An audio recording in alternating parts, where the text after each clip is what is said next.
What's up, ladies and gentlemen, and welcome back to HCS Pro Talk, your weekly Halo esports podcast. This is episode 256 for the week of October 9th, 2022. Kamikaze, I'm really fucking confused by what you're talking about right now. But that's besides the point. The title of this series episode is The World's Format Debacle. I'm going to just say this flat out. That's one of our topics for the show, and I'm going to have a very unpopular opinion, apparently, from what I've been reading. Am I happy the format's changed? Absolutely. But like how we got to this point, I'm not very happy about. But that's besides the point. My name is Josh, aka JK Fire, and this week I'm joined by the man in the UGC Classic t-shirt, Will, aka is known as. Yes. Yeah. It works. We can make it work. aka is also known as. Yeah. Will, aka I am Mr. Mayhem. Will, how are you doing on this Monday evening? I don't even know what the fuck is going on anymore. Yeah, you know, I'm really tired. Long day at work. Yeah, you did. I'm here, ready to talk about what's going on in the Halo space. But yeah, I'm powering through. How are you doing? I'm trying to get over this cough that has been going around. So I'll just say this flat out. I apologize if I break out into a couple coughing fits throughout the show. I apologize in advance because it more than likely will happen. So you just have to bear with me. But that's fuck it. Who cares? Will, do you want to know what's coming up on this week's episode of the show? What do we got? HCS and partnered organization merch has started to become available. So two partnered organizations have had their merch drops launch, one of which was today in Space Station. SWAT Nation gears up for Halloween. World's 2022 pools and play-in bracket have been announced, but we're not going to do deep dives into them because that'll wait till our Worlds preview next week. So we'll say what the pools are and what the bracket looks like, but we're not going to dive in until our Worlds preview next week. Worlds Twitch drops have been announced as well, and that happened literally today. Tokyo asked, wait, what's Will's tag? Will. I am Mr. Mayhem. There's my gamer tag, it's I am the Mr. Mayhem online. He brings the mayhem. I try. No, you do. Tournaments are announced and recapped. Our first topic of the World's Format Debacle. Our second topic of the HCS Season 2 Wishlist by Spartan, because I think he makes some good points there. And Halo Waypoint gets a much-needed update. And, of course, it comes late, because why the fuck else wouldn't it? Before we get into anything else, though, let's get into some competitive news. Nurgly is going to keep account of the cough. I hate this already, but you know what? We're live, so fuck it. Here we are. eUnited and HCS merch is available right now. This is by eUnited. You can go check out their shop at eunitedshop.gg. And it looked cool in the render, and it looks cool in real. Obviously I don't have it in real life, but it looks cool otherwise. Did you get one? Yes, of course. Me too. Yeah, I'll flat out say that my wife's gonna hate me, but regardless, like I'm gonna buy all the drops that happen. I just got to go for the ones I really like right now, trying to save some money. No, I hear you. So it's going to be the United and Sentinels one. I should say that. So also, Space Station released theirs today. And I did not buy all of it, but I did buy I bought the Spartan hoodie and t-shirt. I did not buy so Space Station came out with 5 items. They came out with their Spartan hoodie, t-shirt. They came out with their Warthog hoodie and t-shirt, and they also came out with a hat. So they came out with 5 fucking items. Oh, wow. Yeah, I know. They only showed the sweatshirt, didn't they? Yeah. It's insane. And if you pay attention to that hat, I don't know if it's on the other pieces. It might be on the other pieces as well, but if you pay attention to the hat, this Space Station helmet logo, it was replaced with the Master Chief visor. It is. Yeah. So how fucking cool is that? Oh, Kamikaze, you're going to learn something real quick if you haven't been here in a while, is that I say fuck a lot, so be prepared for that. And Carnage, you didn't miss anything. We just started, so don't worry, baby. You are in it to win it, my man. And Nurgly, feel free to keep track if you want to. It'll be fun. So yeah, there you go. If you want to get in on the eUnited and Space Station drops, they are available right now. I will also say this. Apparently the shirt, the Spartan shirt in a large sold out like immediately, which is funny because when I went to go buy it, it was available. And I bought it after people were saying it was out. So maybe they restocked it at that point in time. So maybe refresh your page every now and again to see if they have other sizes. And oh, never mind. They're all sold out right now. So if you want the Master Chief tee from Space Station, maybe like check out their socials if they update the socials on whether or not things are going to go in and out of stock. But right now it looks like that t-shirt specifically is out of stock. I hope they bring it to Worlds because that would sound like hotcakes apparently. I think they did say that the HCS said that all of them would be available at Worlds. Awesome. Like all of these drops would be available. So stay tuned for that, I guess, if you're going to be attending the event live. SWAT Nation tournament has been announced. This is by SWAT Nation. The Swatoween the Headless. It's a 4v4 Halo Infinite SWAT tournament. And anybody that says Tactical Slayer can go fuck themselves because it's SWAT.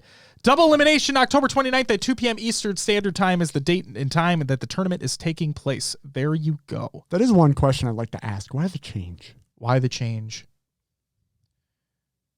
Ego Challier Girl. Okay. What a name. Thanks for the follow. Welcome to the live show. Not going to answer that question.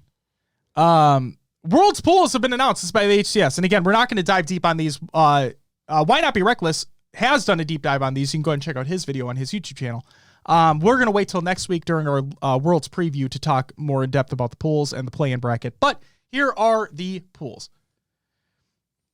And no, Tokyo, we don't. I love where you're going, though. I love it. Love the jokes. Pool A is Optic Gaming, Oxygen Esports, Native Gaming, and a play-in stage team. Pool B is Cloud9, G1, Team War, and a play-in stage team. Pool C is FaZe Clan, G2, TSS, and a play-in stage team. And Pool D is Sentinels, E-United, Navi, and a play-in stage team. Again, we're not going to dive in. Just those are your pools. I guess the one thing I will say is that it sounds like Pool A and Pool C got off easy in terms of the first place teams. Optic FaZe, more than likely. Yeah. Right?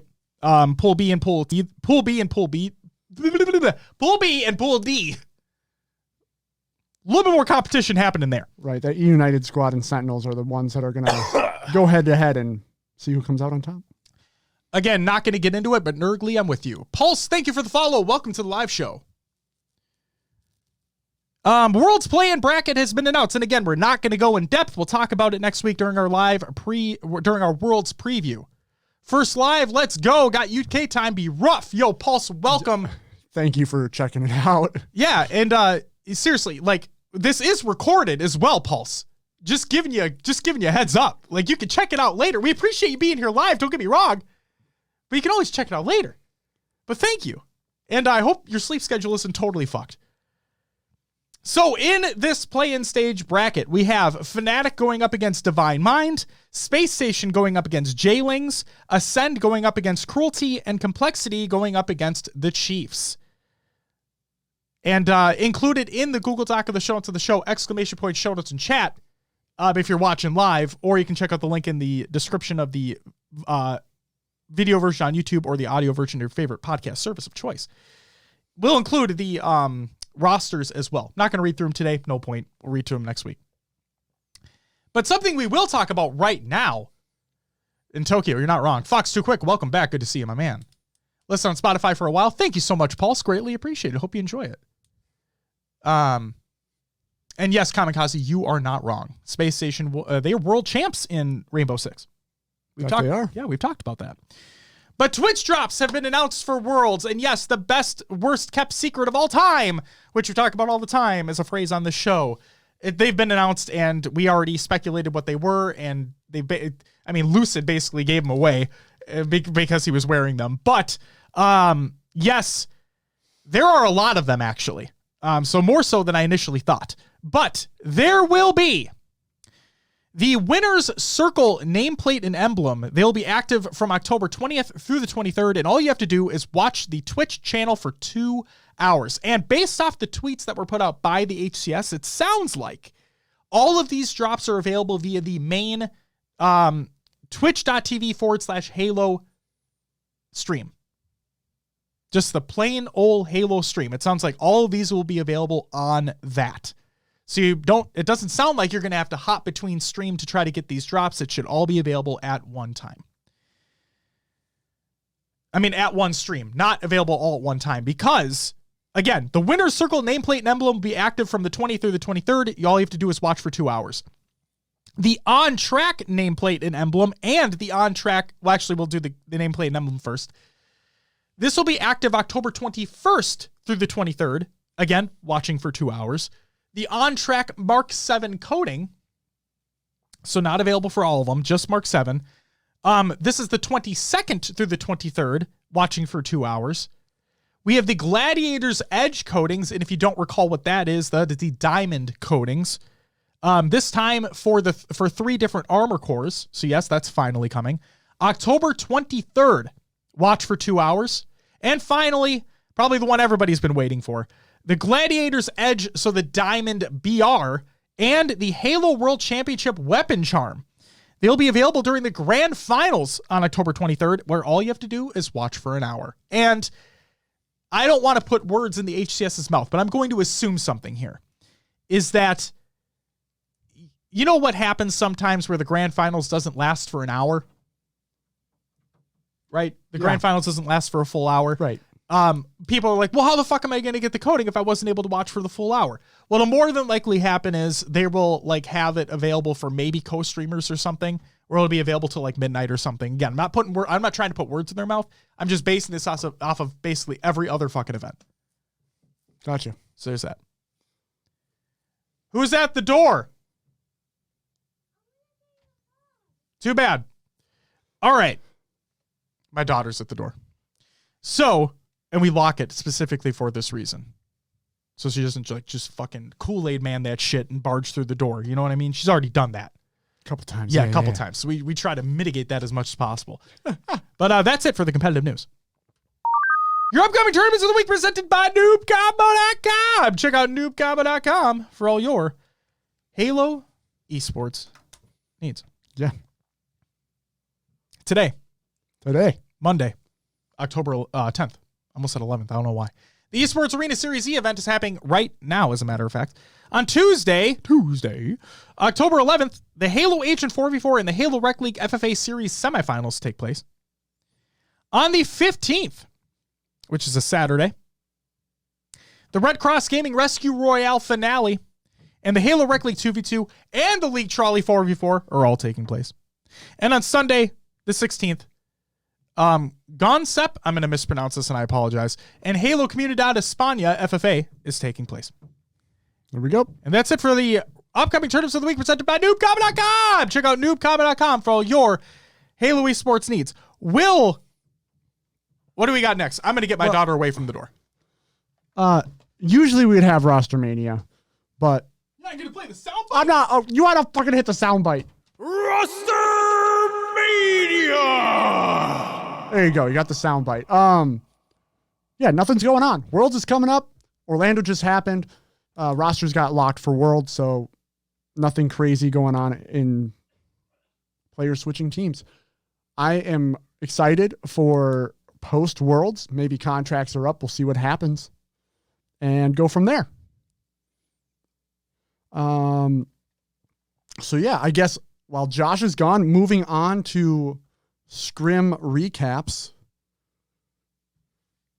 There were a few that happened over the week. Josh is actually back, so I'll hand the segment back to him.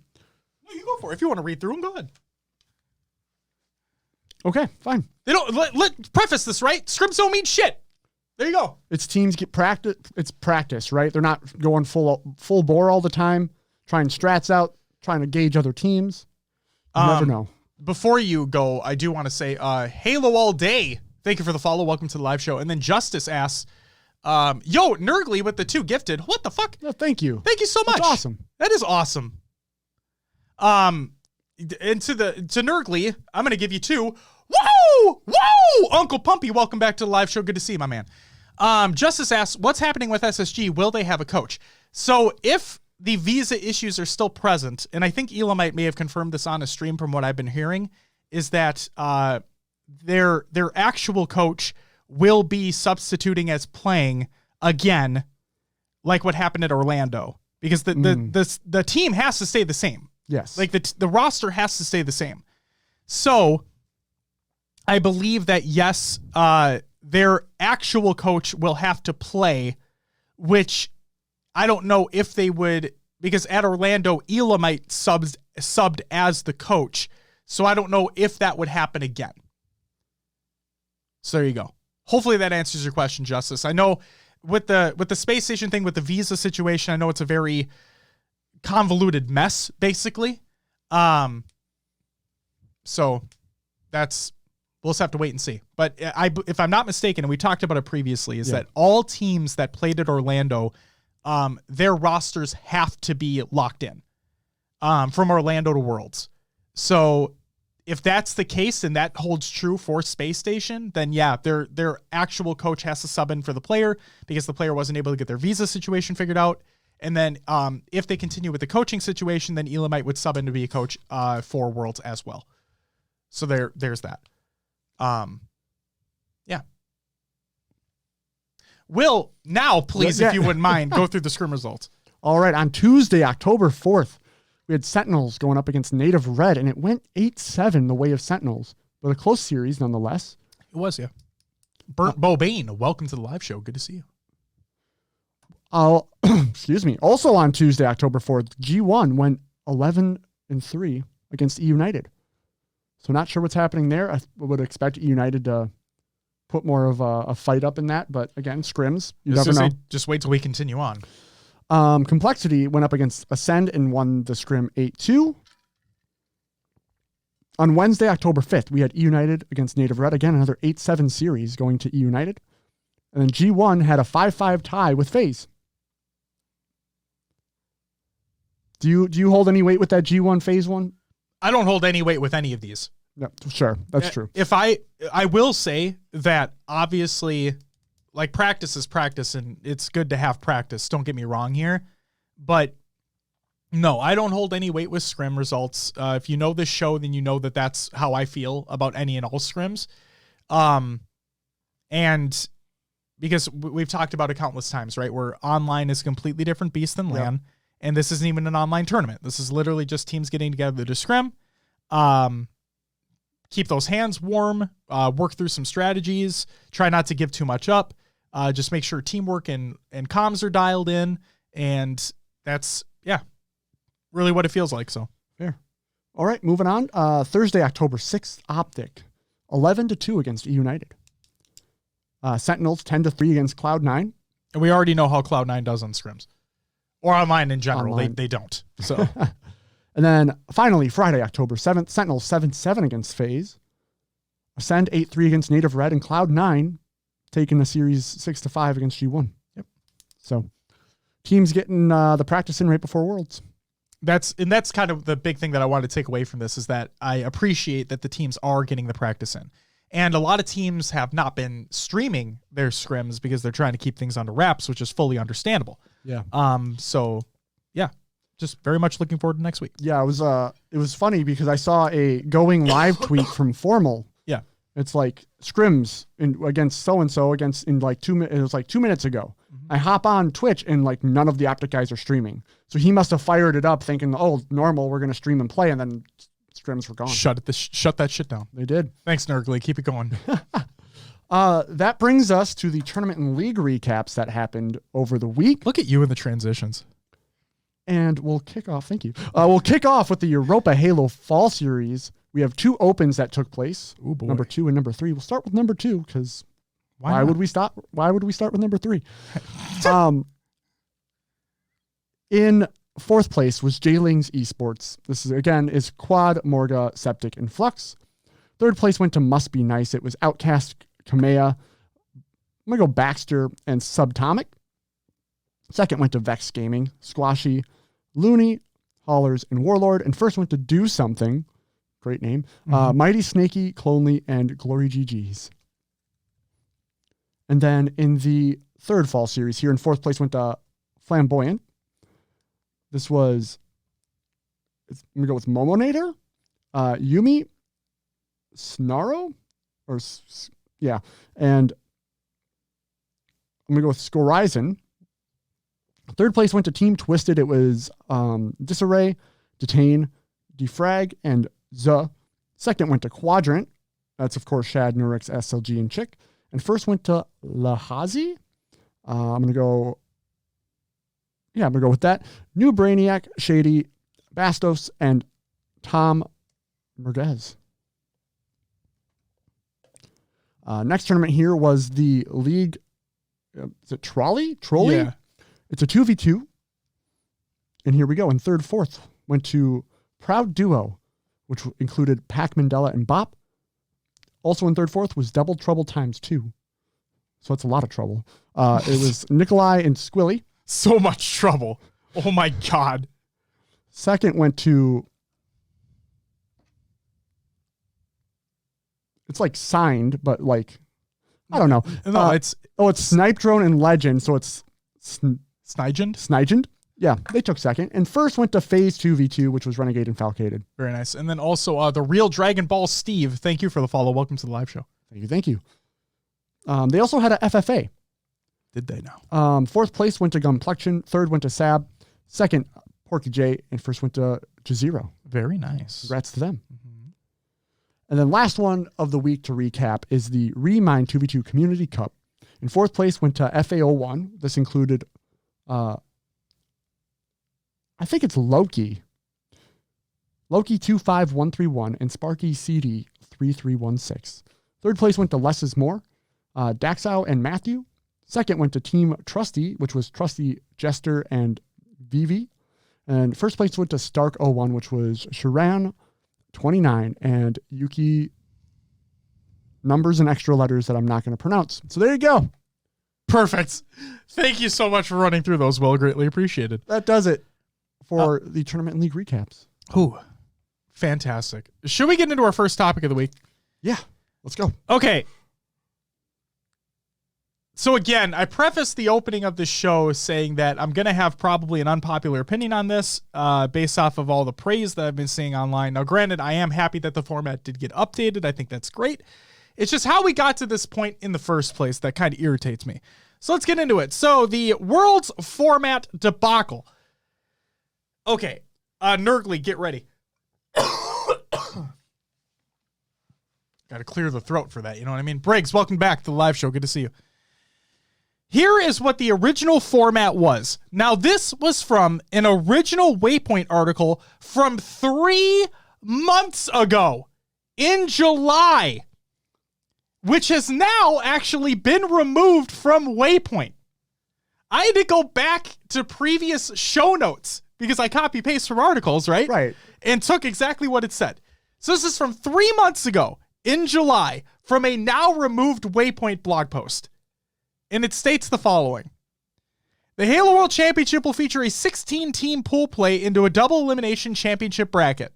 The qualifications are the top 12 placing teams from Orlando, regardless of region, will auto-qualify for pool play. Okay? Sounds good. The play-in stage. The top 2 placing teams from each region outside of the top 12 at Orlando, HCS points used as a tiebreaker, will be invited to an 8-team play-in bracket at the Halo World Championship. The top 4 placing teams from the play-in stage will join the other top 12 teams in pool play. Okay, sound good so far? Sounds normal. All right. Here's where pool play got fucky. 4 groups of 4 round robin. The top 2 teams from each pool will advance to the championship bracket. The bottom 2 teams will be eliminated from the tournament. This was in July. Okay?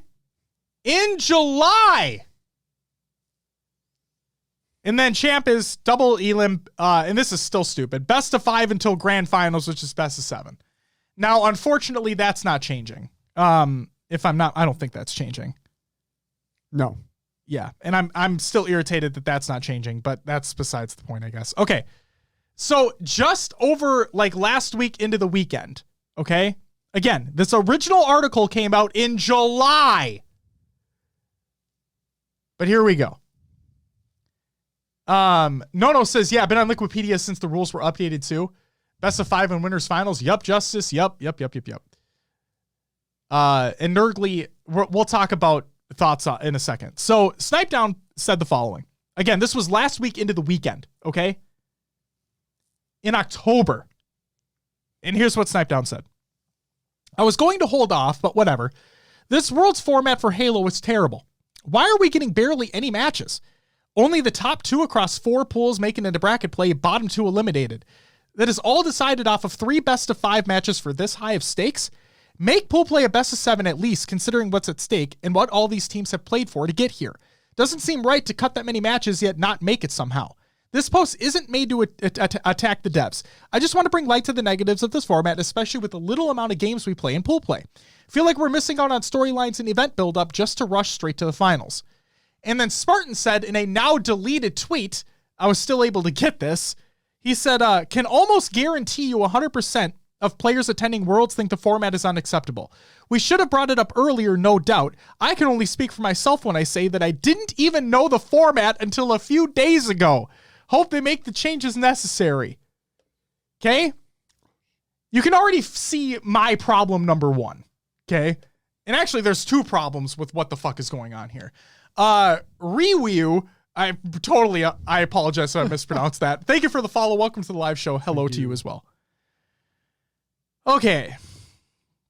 So here was the backlash and the feedback. So not really backlash, but just like, here's the feedback and what has come of it. Adam Apicella from Esports Engine said, thanks for the feedback. 343 and Esports Engine are reviewing. P.S. As we discussed in Orlando, any rule changes we make as a result of a tweet will require you to get a bowl cut for Worlds. Thanks for the great idea, Eric. And Snipedown replied with, man, I'd be really throwing it back to 2008 if that's the case. And I wish I had known the format before this last week, because I would have happily have brought it up prior to this bombardment on social media. I do, however, think the 4th place team in pools should be eliminated. And then Tashi says, we're looking at the Halo World Championship format to see what we can do. Heard the feedback loud and clear. Wouldn't expect a big overhaul at this point, but hoping we can make some minor tweaks to have a meaningful impact. We don't have egos about this. We're all on the same team and want what's best for the ecosystem.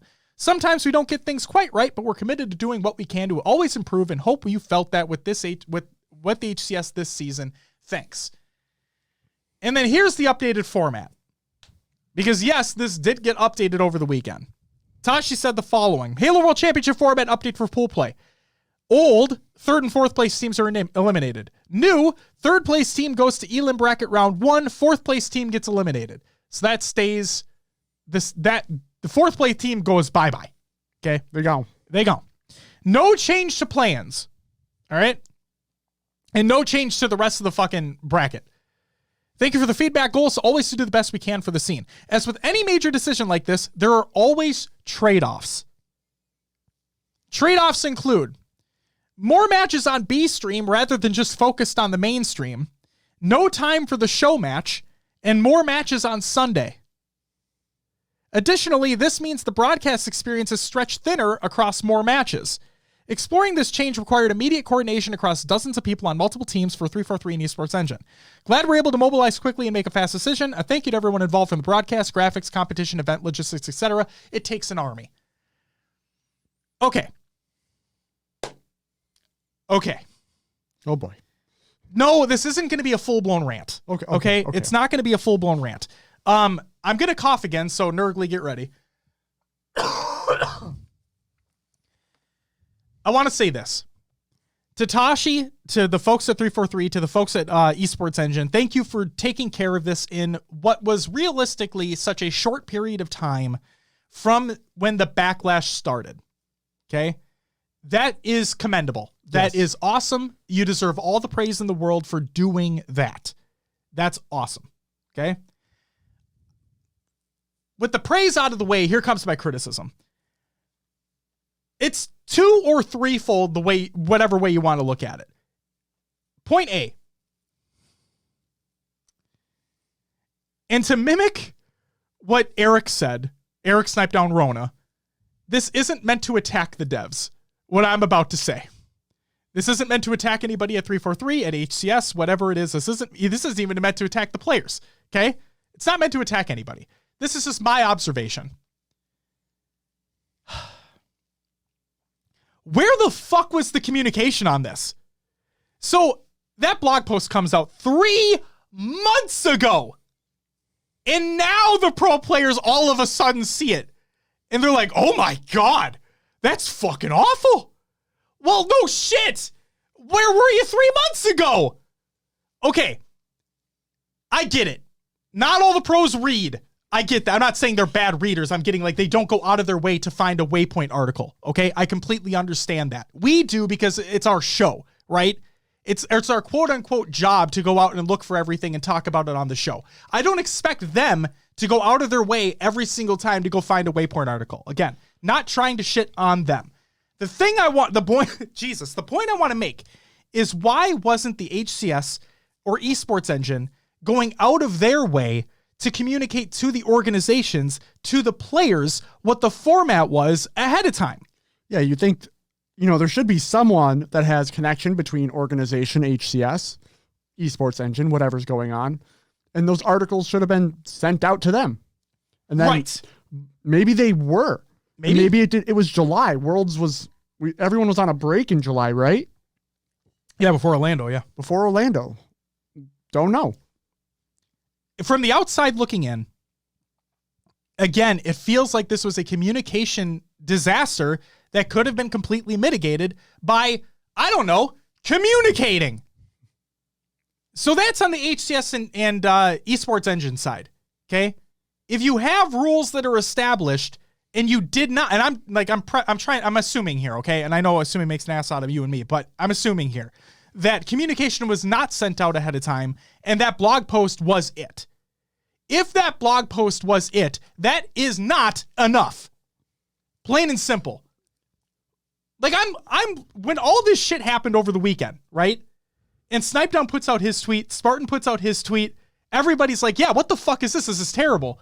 I sat back in my chair the whole time thinking to myself, where the fuck were you 3 months ago? Well, like in my mind, if I'm making, let's just say 50 to 100 grand a year. Yeah.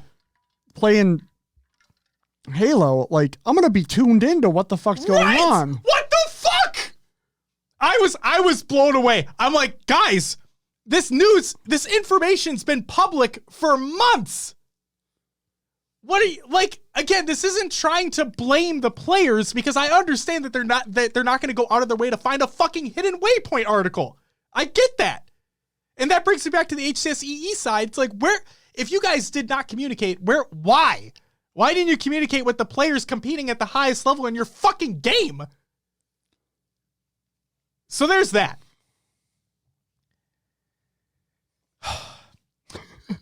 I'm sorry, I did turn into a rant. Like I was holding this in all fucking week because I'm like, I can't wait to talk about this. Because it was eating me alive. Like, what the fuck is happening? It's the biggest event of the year, guys. It's the biggest event of the year. And this is happening 2 weeks before the event. And again, huge thank you to Tashi and the HCS and the esports engine teams for getting these changes implemented in such a short amount of time.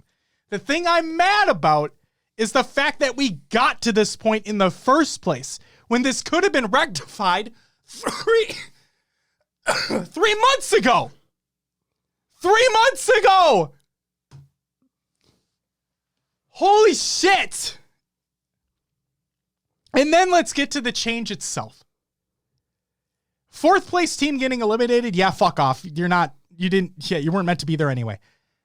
3rd place team going to Elam round 1. Cool. I like that change. I think that change is great. Guys. Okay. No time for a show match. Who gives a shit? You have this. Oh my God. Okay. I already have a headache. From the coughing, not from the show. I should preface that. I get it. The show match is a cool thing, especially when you're having like this Halo Fest experience at Worlds to bring more of the community in and more so that are not necessarily tied to the competitive side. I think that's great. I do. I genuinely think like the Halo Fest aspect, bringing it to Worlds can be awesome. Do I think a show match is necessary, though? Absolutely not, especially when this is the most important tournament of the year. The most amount of money is on the line. You have the best teams in the world competing at the same venue. This one's for all the marbles. I don't give a fuck about a big team battle bonanza 3. Okay? I don't care. And considering this is supposed to be the biggest competitive event of the year, I don't think any fan would care either. And yes, I'm going to assume again, but I'm going to speak for all the fans out there of the competitive side that they also don't give a shit about a show match when you have the best teams in the world competing at the same spot. So the no time for a show match, who gives a fuck? More matches on Sunday? Good. I want to see more games being played. The thing that irritates me the most about this entire format being the way that it is that we still don't have a best of 7 winners, a best of 7 losers. Finals, that is. Best of 7 winners finals, best of 7 losers finals. I still can't fucking stand that. The only thing I can counter, and I'm not trying to counter, but devil's advocate, is that this has been the tournament format all this year, this season of HCS, right? Yes. But you're right in the fact that this is the largest stage. The stakes are higher. It's the world championship. I believe that even if you're going to go, best of 5s and then a best of 7 for grand all year, when you get to the world championships, you want to see your top teams playing more. They're going to literally bring in viewership, make people pay attention if you have your best teams on screen longer. Yep. Just from a business standpoint, as well as giving these guys some competitive fairness, right? Yep. Agreed. More matches. Integrity. That's the word I was looking Competitive for. integrity. Yes. More matches on B stream rather than just focused on mainstream. Who cares? It is the biggest Halo tournament of the year. Have them on all the fucking streams. I don't care. I want to watch more Halo being played. That's the whole point. You have some of the best broadcasting talent. You have some of the best production talent in the world on the esports engine and HCS teams. Let them shine. And I'm not trying, and I also don't want to say I don't want these people to be worn out. That's the last thing I want. Okay? But I want them to be able to shine. Like we saw what Active was able to do at Orlando, right? We already know what Tony's able to do. He's amazing. And I've given praise to everybody else countless times. It's just, we have some of the best broadcasting and production talent in the scene, in the world. Let them shine. Let them shine. And I'm fine with more matches being on B stream if that means we can see more Halo being played. If we can watch more Halo being played. I don't give a shit that Twitch drops may or may not be on that channel. I don't care. Here's the thing too. If you're planning on having more matches on mainstream, does that mean more setup time on main stage, more breaks, more lulls? Right? If you're having people on side stations and main stage going at the same time, it's going to mean more content at once. I get it. Not a lot of people know to find the B streams. Sure. Add that into your broadcast at the desk. Hey, this match going on B stream right now. Tune in over here. Right. And we saw what happened at Orlando is that the analysts on the desk just jumped into personal commentary over what was happening on the B stream or the C or whatever was happening. So you could do that too. You could do that too. So there's, again, thanks, Nurgly. I'm happy because I am genuinely happy that the format did get changed in such a short amount of time. I think that's awesome. Yeah. And that's why I opened with that, because I think it is very important to give praise where praise is due. The thing that irritates me is how it got to this point in the first place. Are you talking the fact that it was, I went back, July 3rd was the day we read the Waypoint article. Correct, which means it came out before that. Yeah, so are you mad that the pros didn't pay attention to it and it all blew up now? Because if you think about it, if they had raised questions or anything then, we might be able to have more at Worlds than we're getting. Yep. No, I'm multiple folded on this. Is that yes, I am, and again, I'm not trying to shit on the players, shit on HCS or Esports Engine. It's just, yes, I am quote unquote mad that the players didn't read the article, but I understand that they wouldn't go out of their way to do it. I'm mad at the HCS and Esports Engine for from the outside looking in, did not communicate with the organizations and the players that this was happening for Worlds. Because if there was proper communication, we already know this has been a fucking sticking issue with the HCS since the start of the year. Communication's been a problem. They've gotten better in some aspects, don't get me wrong, but it's still been a problem. And this just added to it. It's the biggest event of the year. Like that's the thing that gets me right now, is that if this was Raleigh, right? If this was Kansas City, the two first major lands, Raleigh right after the game fucking releases, KC not too much far after, right? Yeah. If it was one of those two events, I'm like, oh, you're working out the kinks. It's fine. You're ironing things out. There's bound to be mistakes. It's bound to happen. It's okay. You learn from them, you move on, and make something better next time. Yeah. This is fucking Worlds. I kind of agree with Justice up there too. They state, I feel like it's more the orgs than the players that should pay attention to that kind of thing, which is true. But we do have a lot of newer orgs into Halo that might not know that that's an issue with the format. Right. And it does seem like they tried to go, like, make it more intense with higher stakes, right? Yeah. Play well in pools or get cut. I think that's what we talked about in that July 3rd episode or whatever the fuck it was. I think we did talk about how there are higher stakes involved now. Which, I get it. You want to give teams the chance to play and show themselves off, but having higher stakes also means higher competition. Right. I'm irritated. I'm genuinely irritated that it got to this point. Am I happy that the format got changed? Absolutely. I think third place team at least staying alive for a short amount of time is great. I think fourth place team going home. I mean, yes, a Cinderella story could be awesome, but if you're not performing in pools anyway, no. See you later. So I find it unbelievably sad that we still have not had a LAN event. Now, I get it from a format perspective. If it's going to be the same, it's going to be the same.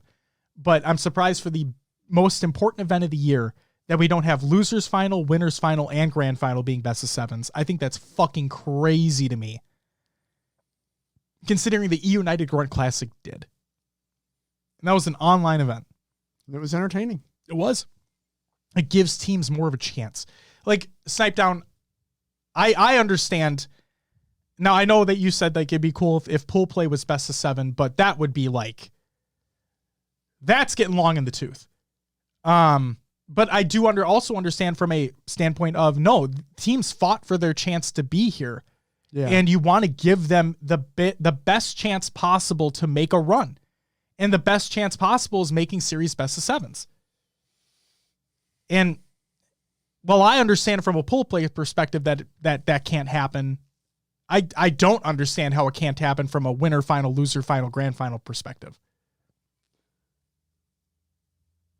That's. Do you think the fact that they had to move more matches to Sunday made the change of the best of sevens not possible because they would be running too late, right? They only have the venue until 10 p.m. They could have. That very well could be a thing. Because based off of Tashi's statement, I can't see anything in here that says that there was ever a thought about making winners and losers best of sevens. But that could have very well been a thing. Right. And I don't want to put words in anyone's mouth there, I know but you're not. Like, if you were looking at changing it to best of seven and then you couldn't, I wouldn't say it either, because then there would be uproar about, oh, you thought about it, why didn't you just do it, you know? Mm-hmm. So Beth talks about how that would ideally be on the GM side of things if Halo teams have GMs. They do. And then Peanut says, finally catching our live show. Always thought they were avoiding a lot of best of sevens because of the lack of maps. Maybe they see it as a bit redundant. But then, I mean, you have Catalyst now. There shouldn't be an issue with maps. We got the pit coming. Yeah, but I mean, if we're talking about like right here, right now. Oh yeah, right here, right now. Yeah. Like what we have. So let's just go through it. We have Live Fire, Recharge, Aquarius, Bazaar, Catalyst. So you have two maps replayed. And you throw different modes on them. Yeah. I don't think that's redundant at all. And that's not like Peanut. That's not trying to throw shade at what you're talking about. Like, I can understand if that was the case. Some might see that. Yeah. Absolutely. It's just when I look at that, we have 5 maps. We have more than enough modes. Why the fuck not? It's crazy to me. This is the most important event of the year. And we're, for lack of a better phrase, and this, I do not want people to take this out of context, but for lack of a better phrase, it feels like we're just cutting corners for this event. And I also saw a lot of people talking about, maybe it was because of the Halo Fest stuff. The Halo Fest stuff's on a completely separate stage, not any at all affiliated with what's happening with the tournament itself. So even that, I don't see how that could have any effect on it. The only thing that could have had an effect was the show match, which clearly they're not going to have anymore. But we've had show matches at every LAN. So I can't include that in part of the Halo Fest stuff. You know what I mean? Yeah. So I don't know what, going back to what you said, maybe it was like to get to the heat of the competition quicker, right? Knock out the teams that aren't performing well enough right away, have higher stakes involved, get to the action quicker. The weekend rolls quickly. We have a world champion. We're good to go. And I can respect that to some degree because nobody likes breaks. Nobody likes watching 3-0s, and if we have that all tournament long, then what the fuck's the point? Or 4-0s if it's best of 7s. But it's the biggest event and the most important event of the year. And that's what really gets me. That's what really irks me about this entire thing is that it really does feel like corners were cut. Yeah. So, Trusty says, are you next season going to have amateur showcase for new teams or players? What do you mean, Trusty? Please explain. Also, I got Rusty. I got Rusty. Also, thank you for the follow. Greatly appreciate it. Welcome to the live show. Shoeworth, thank you for the follow as well. Welcome to the live show. And then Justice says, a best of 7 for winners and losers finals is at most adding 4 games to the tournament. That should not make such a big difference. And we're not in the logistics game here, right? We don't know what goes on in trying to figure out schedules and whatnot for the tournament, so we can't assume there. But I'm not going to say I disagree with you because I agree. It feels to me like, why the fuck not? The biggest stakes are involved here. And if you winners final, losers final, grand final, you have the best 3 teams in the tournament left. Right there. Yeah. Why wouldn't you want to watch them play more? And if it's a 4-0, then fuck it. It's a 4-0. But if it's not a 4-0, I want to see more of it. You had the top 3 teams in the world right there, and you're not going to extend their series out? Yep. Did you want to read what was said?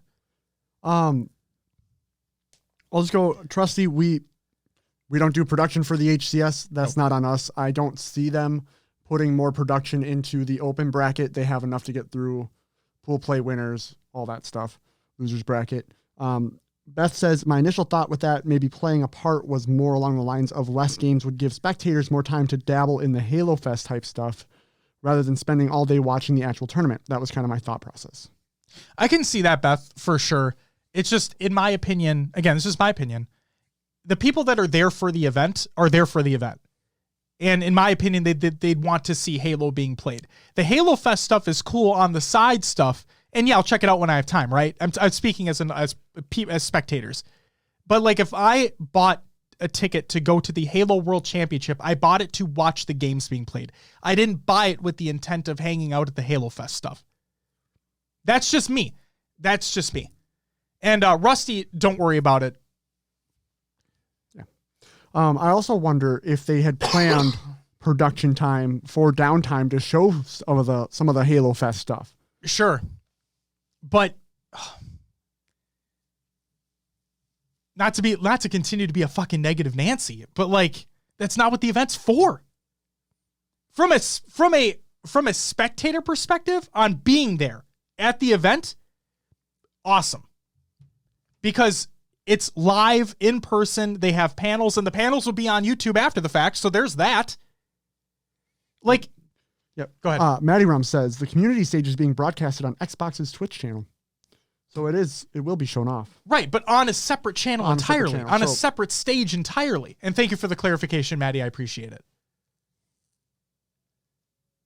Peanut says, I bought a ticket for the championship. Now they're adding on all this other stuff that I also want to do, but it makes it hard to figure out where to spend time. Thank you, Peanut, for the observation. And Smig, thank you for the follow.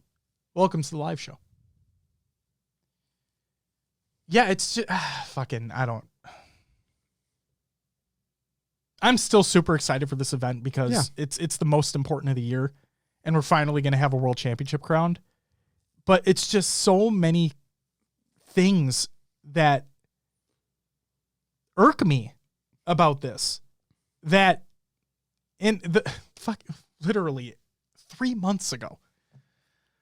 At this point, it is what it is, though. I'm just happy they changed what they could, and we're moving forward. And hopefully it'll be a fun and entertaining event being what it is now. Yes. And that, again, thank you, Will. And that's exactly why I opened with giving praise where praise was due for the format being updated in and of itself. That is great.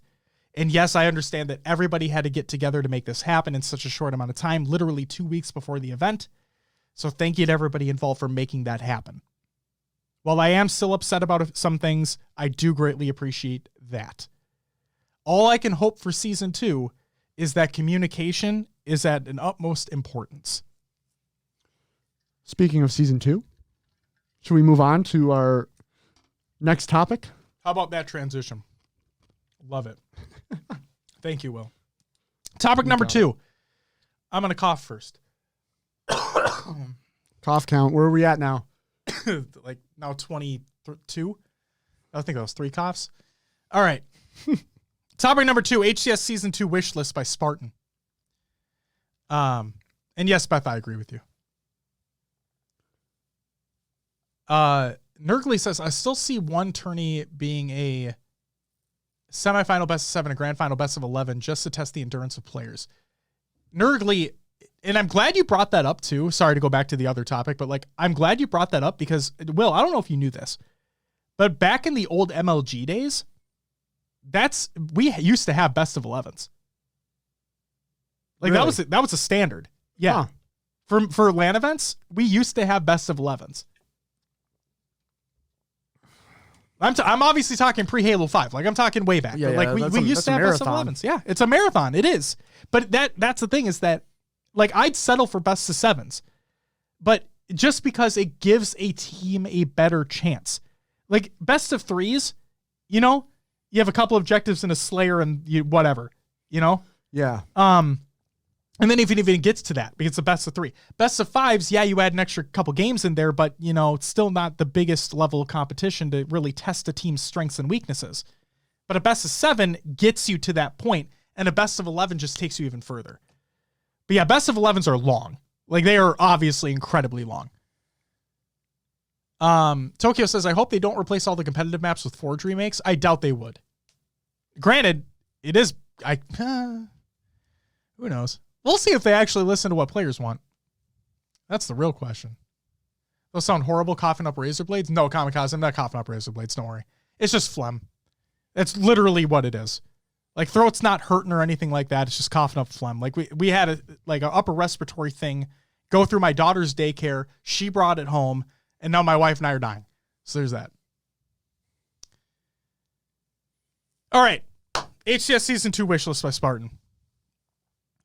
So Spartan put out a thread on Twitter, and I thought it would be a great opportunity to read through his thread on his wish list for Season 2 of the HCS and whether or not we agree or disagree with items within said list. Does that sound good? Okay. All right, let's have a conversation. Spartan says, after playing Infinite competitive for almost a year, this is just my personal list of what I'd like to see for Season 2. Keep in mind that this is just solely settings, nothing to do with the game in its current state. It is strictly towards ranked and competitive in HCS, not casual gameplay. Okay? It sucks that he has to say that, but, you know. You got to clarify. Oh, yeah. Especially for people in his fucking mentions. Number 1, removal of the mangly dangly and replace it with the sidekick. Will. Yeah, sure. You think so? You Why not? You just don't want to see it get an ammo nerf or something like that? You want to see it gone completely?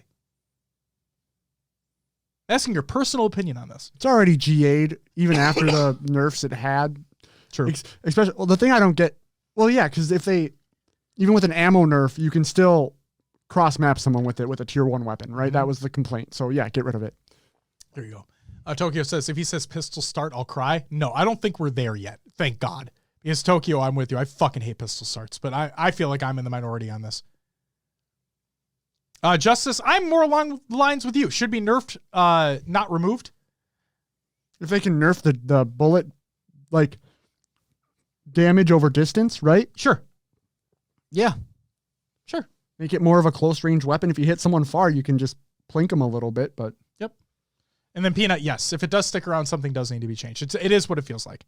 Because I would like there to be more of a sandbox element to the game. I'm not the biggest fan of removing things from the sandbox, but at the same time, I understand from a competitive standpoint, a competitive integrity standpoint, it's what the pros want. And if the pros don't want to play with the mangler and it's agreed upon, if the pros don't want to play with the sword and it's agreed upon, I agree with the sword thing. The sword fucking, woo. So yeah, there's that. Speaking of sword, number 2. Removal of sword or balanced with being able to melee trade and its counters being placed on the map properly. Agreed. The fact that the repulsor spawns right fucking next to it on recharge is terrible. The fact that you cannot melee trade with a sword player, fucking terrible. So yeah. Spartan, 1000% agree with you. 3, Tier 2 weapons, the Bulldog, Heatwave, Stalker, and Sentinel Beam, all having half of its current ammo. Maps like Streets would play way better if it wasn't Weapon Control Simulator. Yeah. I agree with this for the most part. Yeah. I mean, if you think about it, you have 14 shots with the Bulldog, right? Oh, yeah. And that's one shot, then beat down. Yep. Same with the Heatwave. Yep. Stalker can hold down lanes if you're hitting your shots. Yep. Takes 3 shots to kill. And the Sentinel Beam, I don't know about the Sentinel Beam. Yeah, the Sentinel Beam, now granted, we're not pro players. We talk about it. We don't play it at a professional level. So our Sentinel Beam play is not great compared to their Sentinel Beam play. Direct on. Yeah. So like when I play with a Sentinel Beam, I'm like, and they're just like, I can't do that shit. So, but from his standpoint, sure. Half that shit. From his standpoint. Because I do think the Stalker's way too powerful. I think that the Bulldog can be very powerful, and the Heatwave just literally has too much ammo for how powerful that weapon is. Number 4, a DMR with Halo 5 pistols mechanics. That way it's visually appealing for viewers to watch and competitors to use skillfully. Bandit might be okay, but it not having D-scope seems kind of meh. We'll have to wait to test further, but it doesn't seem like a viable replacement. I'm going to say no. I'm going to say no as well. The Bandit is supposed to be a close range weapon. From what I'm hearing, the bullet drop, that one has bullet drop off at range. Yeah. So. And there's no sight. I think it's just iron sights. I think it's like the sidekick, the smart scope. Yeah. Yeah. But there's no BR scope on it. You know what I mean? Yep. And what he says is he wants a DMR with Halo 5 pistols mechanics. And he thinks that the Bandit will not be that. Right. So he wants something more along the lines of what he wants. Which again, I'm going to say no, because I don't care from a visually appealing standpoint. I fucking hated pistol starts in 5. That you did. Now, granted, I'm in the minority on that, I feel like, which is fine. It's what the pros want. It's not what I want. It's just, this is from a personally, I do not want that. Like Beth says, I prefer the BR to the DMR. So that's just me. Yeah. Number 5, sound reduction on audio cues. Footstep audio is too much of a crutch right now. Significantly reduces outplayability. That and grenades being thrown. Why can I hear another player throwing a grenade from an absurd distance? It's just silly in my opinion. Yeah. Sure. I agree with that. I think audio cues are very loud. They're taking a cue from Call of Duty. Oh boy. Get it? Because their footsteps are fucking loud too. Sure. Yep. Yeah. At times. Or you just don't hear them until they're right on you. Yeah. And then the grenade, the amount of times a grenade bounces is insane to me. And you just hear it go tink, tink, tink, tink. Yeah. It's loud the whole time. It's so loud. It's so loud. And Tokyo says I'm not in the minority. I feel like I am, though. But it's okay. It's literally what the players want. It's not my opinion what they should not have. Because I don't play it at a professional level. But from personally, like from a watching standpoint, I fucking hated watching Halo 5 pistol starts. I get it from a skill gap argument. Like I completely understand that weapon took more skill than a BR takes. But it's just from a viewing standpoint, oh man. Now the cops are coming real. 6, grenades on maps take longer to spawn and may be reduced to 1 on the pad. Constantly getting spiked or dynamoed is, well, not fun. I can agree with that. I can want longer to spawn, sure, 1 on the pad. I don't know. That's weird. Okay, I'll be with you. Longer to spawn.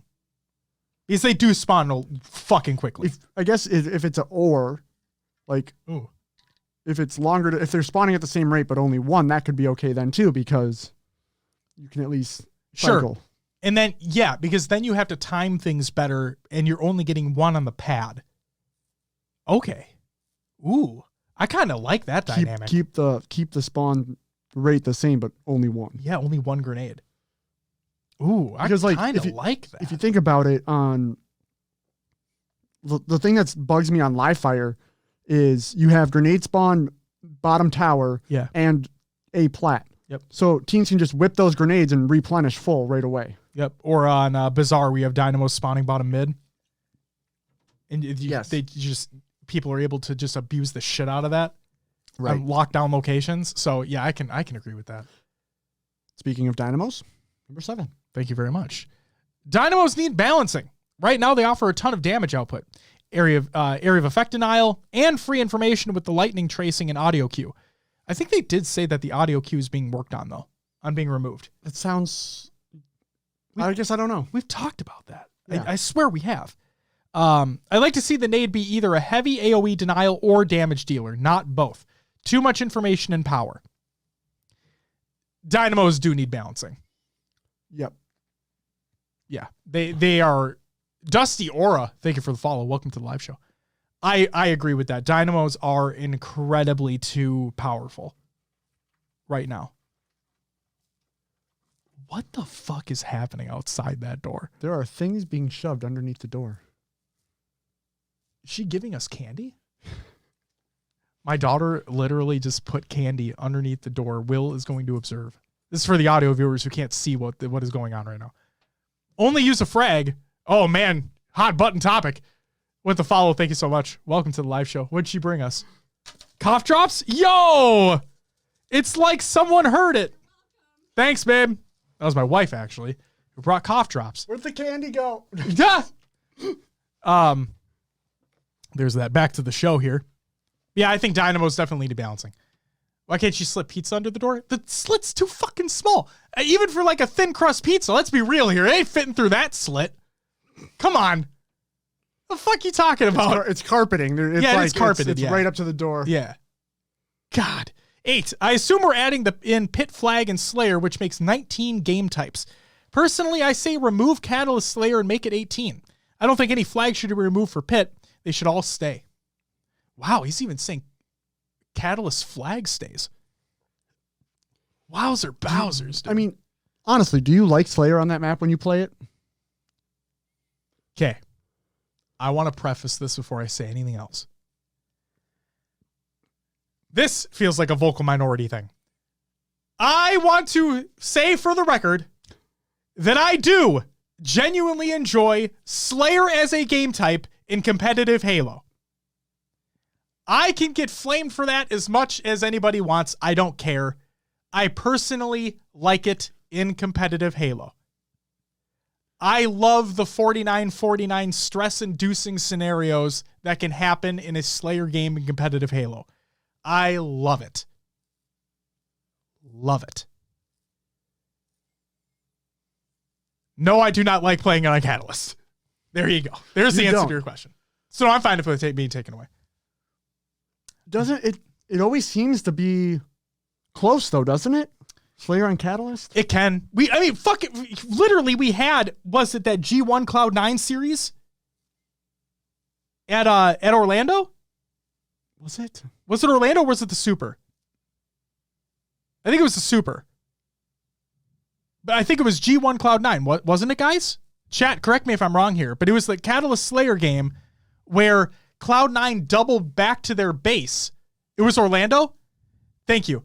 But Cloud9 doubled back to their base, and G1 took the opportunity, got into their base in time, and just outplayed them. Yeah. Right at the end. C9 versus Cloud9? G1. Oh, it was the Super. Okay, that's what I thought. Yeah. Like, how fucking crazy with that? And that was on a Slayer game. That was on a Slayer game, guys. No, I get it. It was Catalyst Slayer, but it was a fucking Slayer.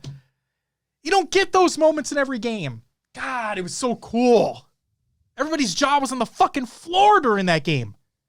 Nobody could believe it. Nobody could believe that that G1 outplayed the shit out of them in their base. It was insane. It was fucking insane.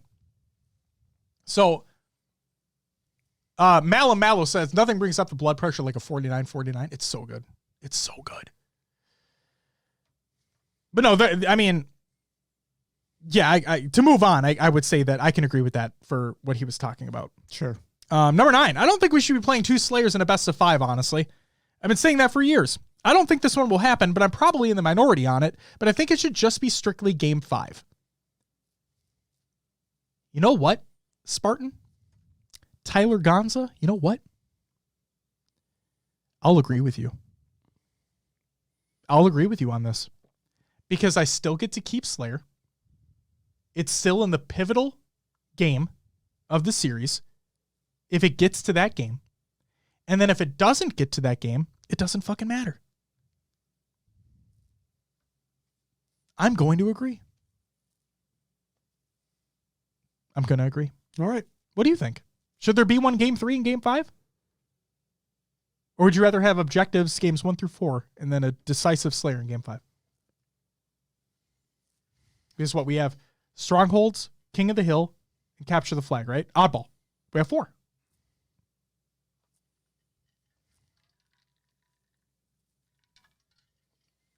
Sure.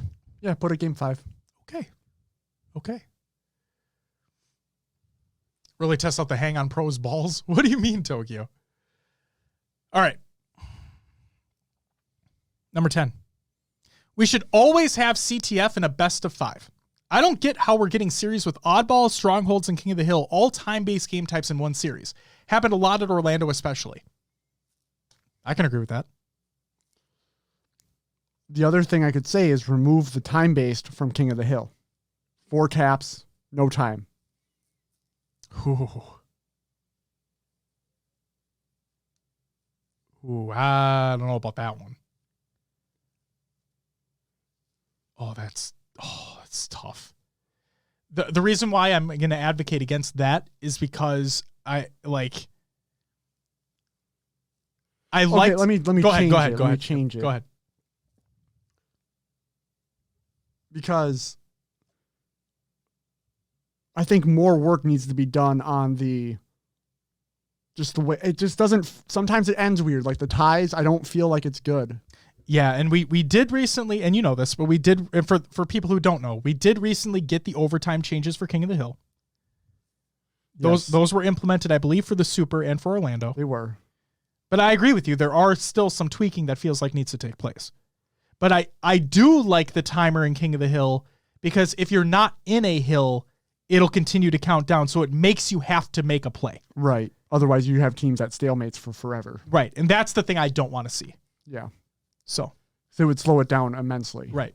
And people already complain about Slayers potentially being slowed down, which I feel doesn't happen nearly as much as people think they might. But regardless, yeah, I'm fine with the timer being in it.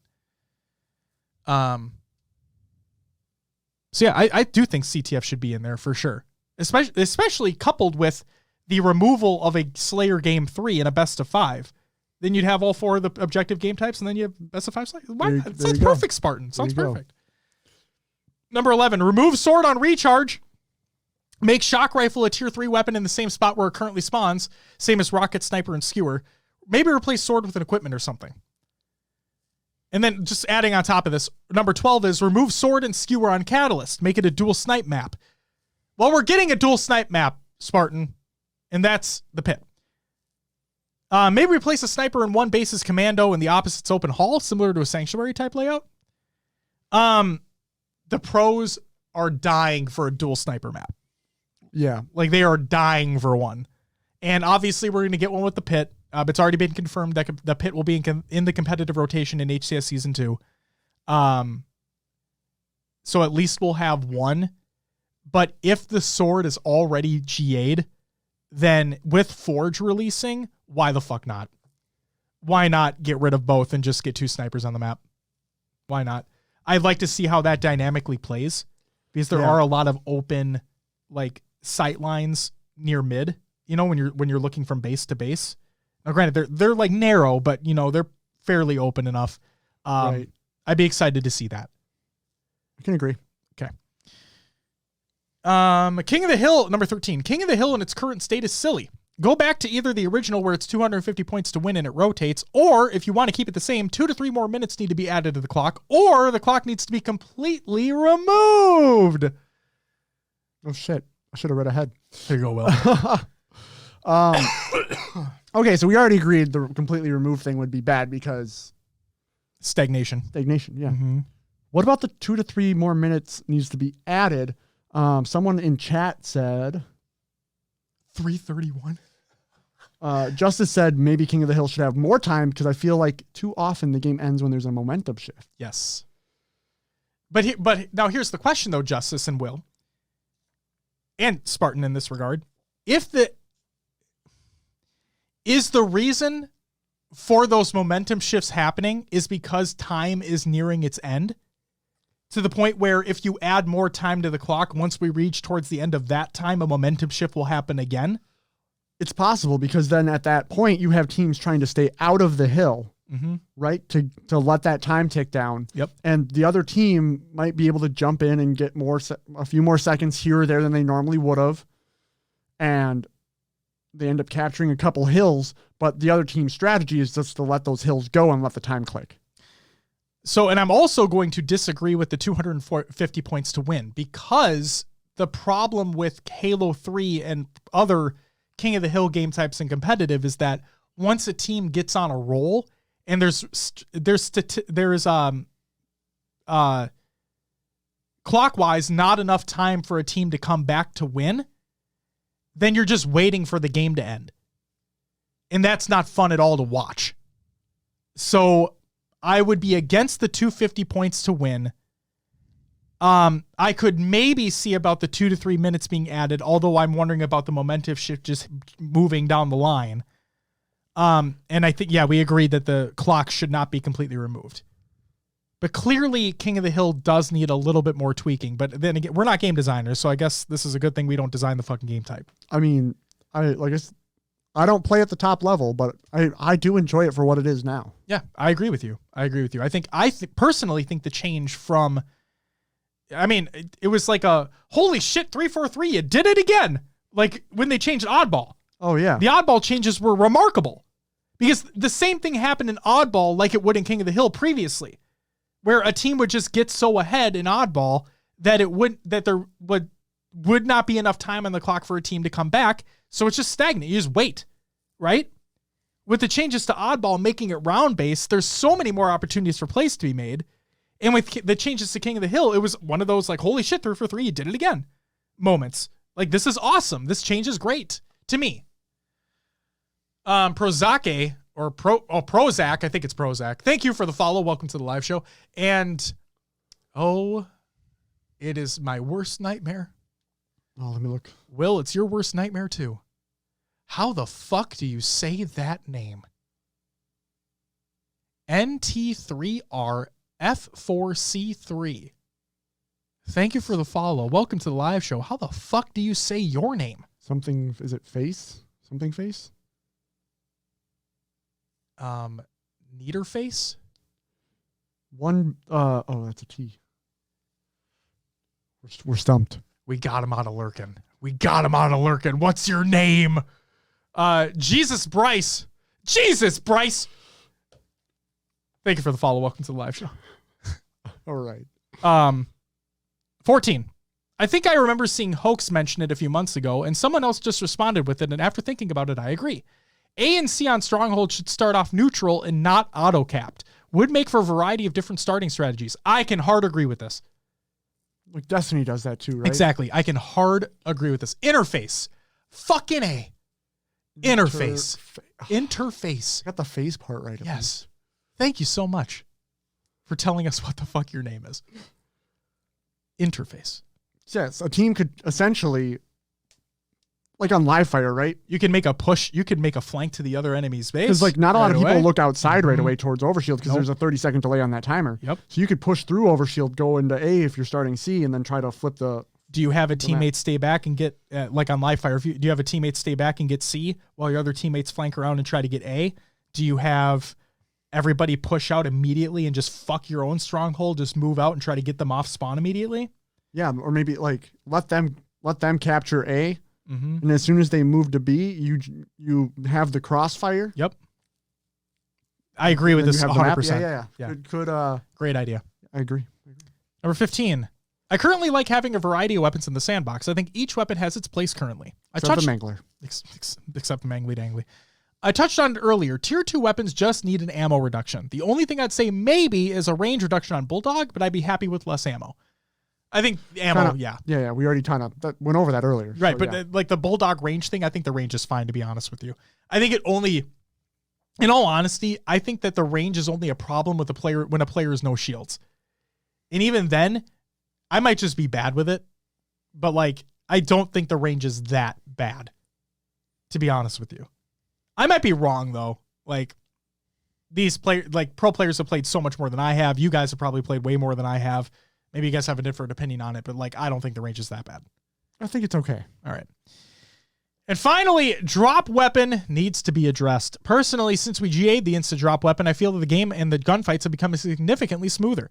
I think the way we've been passing off to teammates or throwing weapons off the map is sick, but not utilizing for combat. I do think there is potential for a skill gap to be added with drop weapon if the instant drop is removed. That way, if you had to time your drop mid gunfight, think Halo 2 timing your BXR or BXB, you'd have to be precise. Okay. Yeah, I think that I don't know. I think we may have touched on it before, but I can't completely remember. I don't know if it was intentional or not to have the ability to map it to a singular button press instead of a button hold. If it was designed to be either or, I wonder if it was from like an accessibility standpoint. This is where PC maybe comes into play. Right. PC in, yep. Right. Or like I said, like there are players out there, there are video game players out there who have like the Xbox accessibility controller, right? Yeah. Where you have different buttons and knobs and switches and all this stuff. I wonder if it was from an accessibility standpoint to be like, well, instead of making the player hold down a button, why not allow them just to map it to a button press and then they can just tap it and be on their merry way. Now, if it's not from an accessibility standpoint and this was not intended, then, I mean, regardless, it should be addressed from a competitive standpoint, because I do like the idea of being able to drop the weapon in the first place. I think that's awesome because we've never had it in Halo before. And yeah, we've seen some crazy like throwing rockets to a teammate, right? Yeah. Mid streets, where a teammate's in tires and you throw it up to them. Like we've seen like amazing plays where like players will drop snipers off the map and get reversals and whatnot because like you thought you were going to get this, but you didn't. There's a lot of opportunities for plays to be had with the drop weapon mechanic. I do think from a competitive standpoint that it should just be a long press of the button, whether it be swap weapon or whatever you have it mapped to, but it should just be a long press. I agree. Cool. And then Tashi actually replied to the thread and he said, definitely not overlooked. It's already been shared around internally and a few of those are already planned to be addressed at a later date. More info to come in official blogs and whatnot. Well, there you go. Tashi literally told you, read. Zach Hacks, welcome to the live show. Thank you for the follow. Thank you. All right. Well, Spartan, thank you for putting your thoughts out there on Twitter. In a respectful manner, too. Yeah, in a respectful manner, too. I thought they were all, a lot of them were great. Yes. I thought a lot of them were great. Justin, welcome to the live show. He says, looping back to King of the Hill, what if each hill was only around for a certain time? And once that time runs out, it's rewarded to whoever has the most time in the hill up to that point. It definitely causes the same issue that there's not enough time to win this hill, so abandon it, but it would get through the games in time. Again, I still like it the way that it is. I've seen a few collapses where a team has like 2 seconds left to get the hill, and the other team just flips the map, and then they get the whole hill. And if you have put a timer on that, that could really ruin that, because all of a sudden then you have teams just abandoning hill and setting up on other parts of the map. Right. Volpisinculta?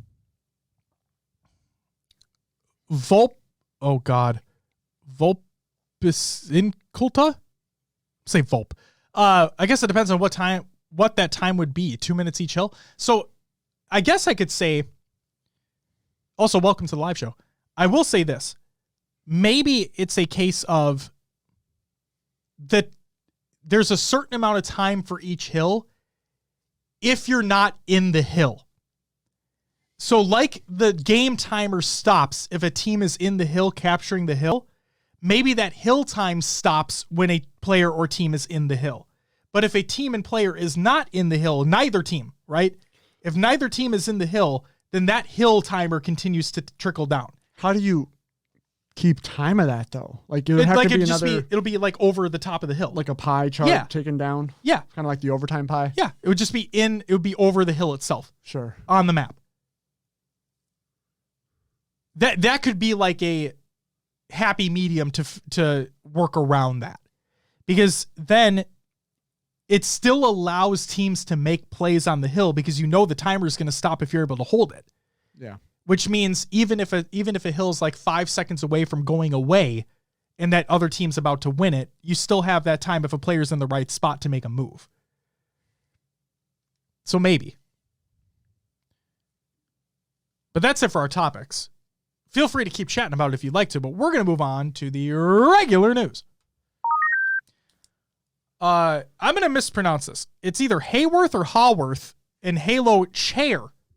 Again, by Hayworth or Haworth. I apologize for mispronouncing that. Chair? Yeah, a fucking chair. They're making a chair, Will. Well, Haworth or Hayworth is a chair, is an office furniture company. So they've already made chairs. So there's the chair. And the reveal, it's already been revealed. And we have one by Rythe is in the Google Doc of the show to the show. ! Show notes in chat. But some community members have already received this chair. And so you can see the chair. But if you want to buy the chair, I think it's going to be available sometime tomorrow. We're recording on Monday, so I think it's going to be available on Tuesday. And if the other chairs are a price indicator to go off of, it's more than likely going to be $1,500 or more. So, actually, did they update that? It said 1 day for me today. It says 7 days, 10 hours, 23 minutes, and 32 seconds. I'm an idiot. So that's, so maybe a week from now. Oh, yep. Let's see. Seating. So yeah, Will's going to double check here. Office chairs. I think it'll be probably around 1,500 or more. Let's see. Well, this looks like the style. Yeah, 1,300. I think that's it right there, isn't it? The fern. Oh, yeah. Yeah, about $1,500 for a Halo chair if you want it. Well, here's the thing, though. It's customized. It exactly. It might be more. So, if you want a Halo chair, and Halo office chair, this isn't a gaming chair. That's kind of the big thing here, right? This isn't your DX Racer. This isn't your Secret Lab. This isn't your Respawn chair. Okay? This is an office chair. So it's going to be, it's supposed to be, I'm not saying it's going to be, it's supposed to be built better, last longer, be more supportive than a gaming chair. And that's not to knock gaming chairs. A lot of people love them. I have a Secret Lab chair from years ago in the other room. I don't sit on it anymore because I have an office chair. You see what I mean? So yeah, this is an actual office chair. This is not a gaming chair. So just keep that in mind. So yes, it is expensive, but there you go. How much are really nice office chairs normally? That price or more, Volp. That price or For more. high end, I would say.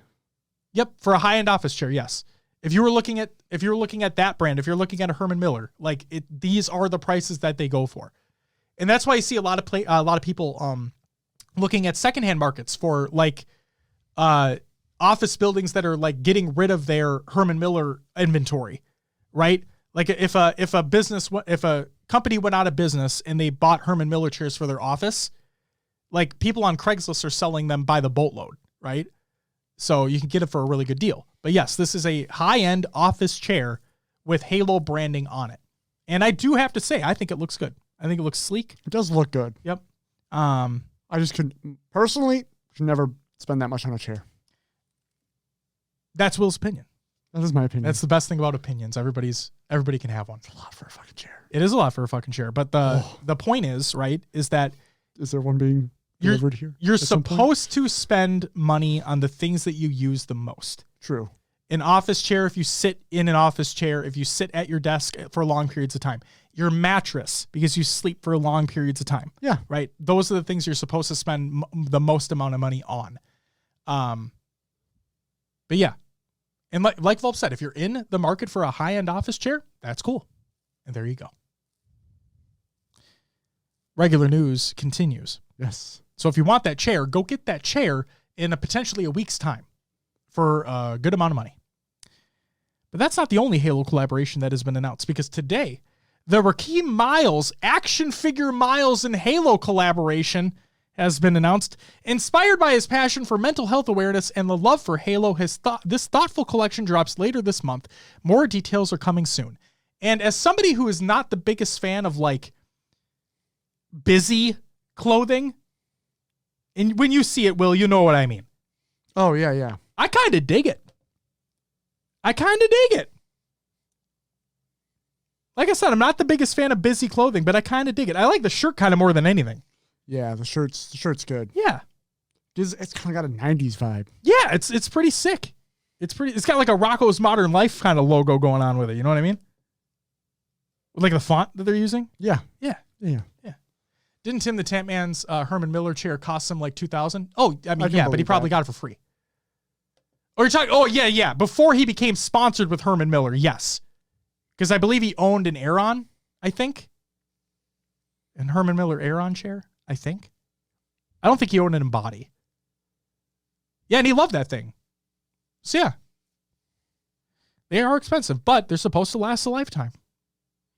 So, you go. And you know what? I also want to say that. I want to say this real quick. To all the people that I see in like on Twitter and whatnot saying, why the fuck does it have a mesh back? That's worthless. The fuck you talking about? It's meant to let your back fucking breathe. Doesn't trap all that sweat. You moron. What are you talking about? Oh, I like to have a fucking plank on the back of my chair. What? It's meant for breathability. Oh my God. And just because it's a mesh back doesn't mean you can't get lumbar support. Like literally look at a Herman Miller chair, okay? Holy guacamole. All right. So you can get that other merch drop later this month. Merch everywhere. It is everywhere. The final piece of regular news. The Halo Waypoint game history and post-game carnage reports by Unisheck. Oh, it feels good to use that button. It's been a while. Got him. Fucking got him. Since I've been... Nurgle. Nurgly is going to be fucked with the count now. I don't even know how many that was. I'm not taking that, damn it. This is something... 44? 44. All right. This is something that I've been fucking waiting for since the game released. And we finally have it. And it's still not exactly where it should be, but at least it's something. As Halo Infinite's in-game offerings continue to expand, so does our support for the game with Halo Waypoint's web and mobile app experiences. From launching with deep game integration to expanding its feature set with Halo Infinite's service record earlier this year, Halo Waypoint continues to improve as the essential companion to the game. Well, essential's not the word I'd use, but it's definitely better now. Today, we're excited to share that Halo Waypoint's latest update, which is now available on all platforms, brings 2 highly requested features to players' fingertips: game history and post-game carnage reports for Halo Infinite. The game history feature serves as your main navigation page to find previous Halo Infinite matches that you've played in. That means you can go all the way back to your first match ever played, even all the way back to our surprise launch on November 15th of last year. And I tried that and it works. From this game history page, you can select a match and examine its post-game carnage report to see its scoreboard and all its finer details: kills, objective play, accuracy, medals, and plenty more stats. They're all shown on the deeper dive with the post-game carnage report. Additionally, if the match was ranked, you can see how much your CSR moved up or down as a result of that match's outcome. Great, more people are going to be really mad. Yep. 45. Thanks. I will also say, the reason why I said this is great to have on the website, but it's still not exactly where I want it to be, is, Will, you know how on web pages and chat, you know how you're on web pages where you have a lot of rows to go through? Yeah. And at the bottom, it's like, how many do you want to fucking see on this page, man? You want to see 25? You want to see 50? You want to see 100? What the fuck do you want? Halo Waypoint's like, no. 25 only. What if I told you have to press the right arrow button every single page to get to where you want to go? 'Cause fuck sorting, bitch. Because that's what you got to do. There you go. How many do they show at a time? Oh, you're going to look? I forgot. I forgot. Continue. But the cool part is that, yes, Uni's right. You can go all the way back to the very first game you played on November 15th and view everything, which is awesome. That is awesome. Are you logged in at the top right? I'm not. There you go. But Will. Yeah. That's it for the regular news. Cyberconnor Games to watch! 2 teams announced their rosters. Finally. The New York Subliners, Priesta, Hydra, Skies, and Kismet, and the Vegas Legion. Because fucking, all right. Temp, Clayster, TJ Haley, and Prolute. UX UI game on grunt difficulty. Dude, Tokyo, I don't even know anymore, man. I'm thankful that the stuff is there. Don't get me wrong. It's just, you gotta allow more on a page, man. Hard to know how I feel about the teams without really seeing the game. Absolutely. And that's why we don't really, we just say what the teams are. We kind of move on. Because you're right. We don't know how they're going to perform. We have not seen how they even play on the game yet. So, but I am looking forward to this year's season. Yeah, 25 on a page. 25 per page. And you can't choose more than that. But at least they're all there, which is cool. That's it for Caught in Other Games Watch. It's time for Will's Adventures with the Namers! And mainly other games too, at least for this week. Will, what did you play? I played one game, and that was Warzone. Kind of getting ready for 2.0. Yeah, 2.0 to come out. So I know I'm going to have some friends that are going to be playing it, and I want to jump in with them. If I'm going to like it and continue to play is the question, but we'll see. But got carried to a couple of wins, and my duo partner was playing on another level that night. He was just like lasering everybody, focused in, on point. I love the fucking statement you said. Holy shit. On the show notes I put, could have sworn Joey was on Adderall the way he was playing. Just cause don't do drugs, kids. No, horrible thing. But just, he had that laser focus and I don't understand where it comes from. He had that focus that only Addy can give you. Without being on it. So yeah, it was good. Got carried to a couple of wins in Warzone. There you go. A dub feels so It is satisfying. Even if, Joey's getting 7 or 8 kills and I'm getting 1 or 2. It's still happening. Ego Chalier Girl says, I'm 55 years old, but I still play Halo. I'm calling cap. As a 30-year-old dad who never uses cap, I'm calling cap on that. 55 my ass. And if you are, get it, bro. Keep on fucking killing it, man. That's awesome. Hostile, thank you for the follow. Welcome to the live show. I'm fucking calling cap, though. Absolutely. Got some ID? Jesus Christ. No. But hey, if you are legitimately 55 and you're still you're playing Halo right now, man, fucking get it, man. Get it. My uncle's 55 and plays Fortnite, no cap. Yo! What skins are you running? You fucking running that Goku shit right now? What skin? What skin is Uncle Tokyo running right now? I think I got you guys beat. What? So my dad. Oh yeah, is 61, and I got him playing Mario Kart because he wants to win against my nieces. Well, we all know that ain't gonna fucking happen. No, it's not, but he wants to try. Say my niece thinks she can kick my ass in Smash Bros, but that still has not to happen. That has yet to happen. So, yeah. Last person to play my Nintendo Switch was my dad. Oh no shit! It's hilarious. Wow, that's funny. I played 2 games. I played Horizon Forbidden West because I'm still plugging away at that, and then I started a new game plus run of God of War. Oh, very nice. Because Ragnarok comes out next month. Yes, I'm excited for that. Yeah, so Ragnarok, Call of Duty release day, back-to-back days. Keep in mind that like the day before Ragnarok's release is the winter update for Infinite as well. Yeah, it's fucking insane. And then Hogwarts Legacy in February. Holy shit, man. I hope that game's good. I'm going to be playing a lot of Hogwarts Legacy. I hope that game is good. I think it will be. And as somebody who is now reading through the books for the first time, Will and I chat off air because he's a huge Harry Potter nut, and I just love the movies. So I'm reading the books for the first time. I know, crazy. And I'm on Order of the Phoenix right now, and those books are. I mean, thoughts about J.K. Rowling aside, like those books are amazing. Those books are genuinely amazing. So I'm just gonna throw that out there. Peanut says, "Man, I thought I beat you. My dad is 59 and plays loads of Gears, dude. That Gears is amazing." And Volp, you're right. As of right now, I agree with you. Books are way better than the movies. And this is coming from somebody who really, really loves the movies.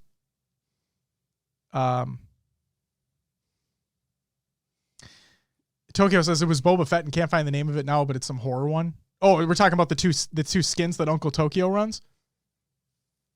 Oh, it's the Mandalorian? Okay.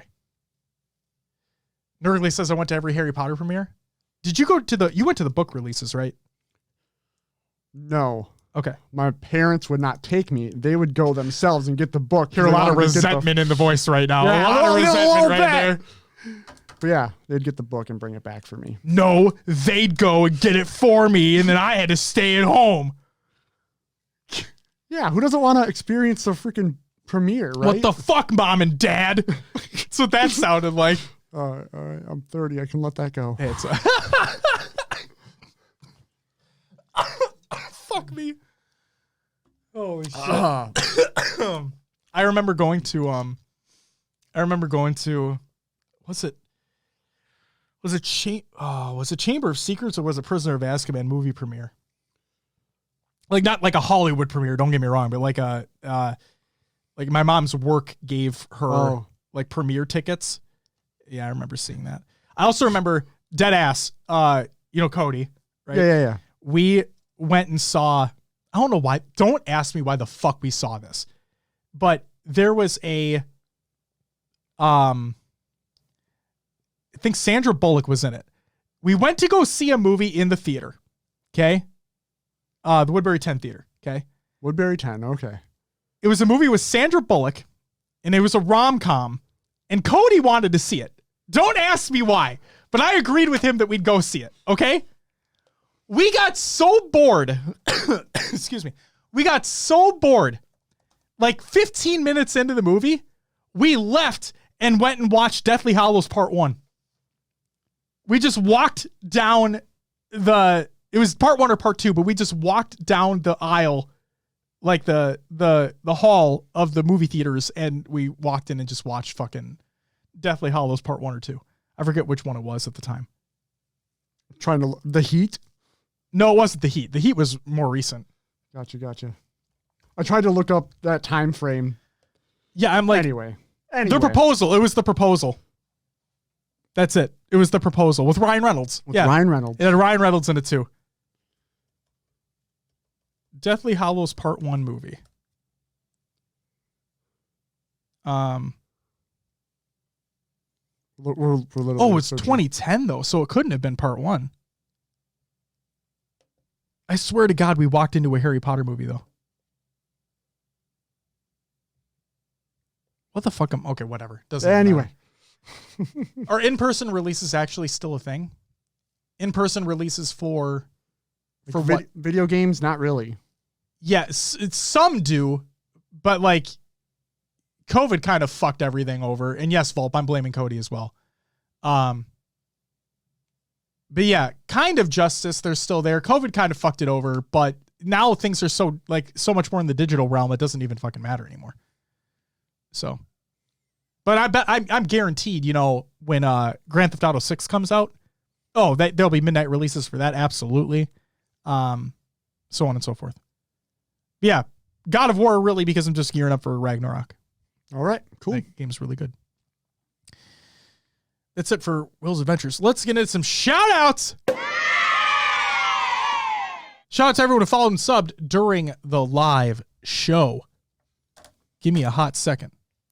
Rabbi Gaming, Quick Trigger, Ego Chal Your Girl, the 55-year-old, Pulse, Halo All Day, The Real Dragon Ball Steve, Rewoo, Shoeworth, I Got Rusty, Smig, Dusty Aura, Only Use a Frag, Prozac, Interface, I got it right. Hey, there we go. Jesus Bryce, Zach Hacks, Hostile, and Slaughter Jack, which just came in. Thank you all very much for the follows. Greatly appreciated. And then also shout out to Nergly for the 2 gifted subs in this episode. Greatly appreciated as well. Fuck it, I'll give you another woo! Bonus woos. Happy belated birthday to 90 Night, who's older than us. And I forgot that. So happy belated birthday to you, sir. And I hope 30s aren't kicking your ass as much as they're kicking ours, and we're only 30. So there's that. Zach Hack says, I'm on the 4th book, Goblet of Fire, and haven't seen the movies beyond that. I'm hyped. You should absolutely be hyped. Zach, I'm super happy for you. And I still will say to this day, as I'm still working towards Order of the Phoenix, and then obviously I'll work through Half-Blood Prince and Deathly Hallows, the books that is, I still think as of right now, Goblet of Fire is my favorite book/movie. That has yet to change. Okay. Definitely book right now. Movie might be Deathly Hallows Parts 1 and 2, because I'm not going to separate them. I'm going to combine them. Because it's one full story. It is, and I love how dark they are. Yeah. But I also fucking love the fight in the Ministry of Magic and Order of the Phoenix. Fuck! Oh, I'm excited. And I'm glad you're excited, Zach. Hell yeah. Shout out to Tashi on being a My Chemical Romance fan. Big shout out to Tashi on this shit. Tashi saw them twice on their recent tour, and I had no idea who is an MCR fan. I am a massive MCR fan. 3 Cheers for Sweet Revenge is my favorite album of all time, not even being an MCR album, and I thought that was awesome. So huge shout out, Tashi. You're amazing. And then shout out to Why Not Be Reckless on becoming a Twitch partner. Congratulations, Tony. Greatly deserved. And you worked your ass off for it. So good on you, man. Keep it up. And hopefully we get to see you at Worlds. Peanut, I can understand that. Community creations, Halo memes every day. Reddit.com/r/Halo memes. Check them out. Capture the Mic episode 4, Shiesty by Europa Halo. It's their interview series. Go check out that video. What happened at Orlando Major? The Navi interview by Navi. Go check that video out as well. HCS Orlando Major 2022 photo albums by the HCS. Go check out the photos.